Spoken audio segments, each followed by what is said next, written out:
মানুষকে হেদায়েতের জন্য, মানুষকে উপদেশ দেওয়ার জন্য সামনে দোজখের বর্ণনাগুলো তুলে দেও আল্লাহ পাক বান্দার প্রতি বিশেষভাবে আবার বলতেছে, ইন্না আনজারনাকুম আযাবান করিবা ইয়াউমা ইয়ানজুল মারউ মা কদ্দামাত ইয়াদাহু ওয়া ইয়াকুলুল কাফিরু ইয়া লাইতানি কুনতু তুরাবা।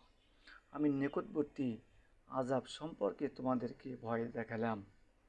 সেদিন মানুষ ওই সব দেখবে যা তার দু হাত আগে পাঠিয়েছে, এবং কাফের চিৎকার করে বলে উঠবে, হায় হায়, আমি যদি মাটি হতাম।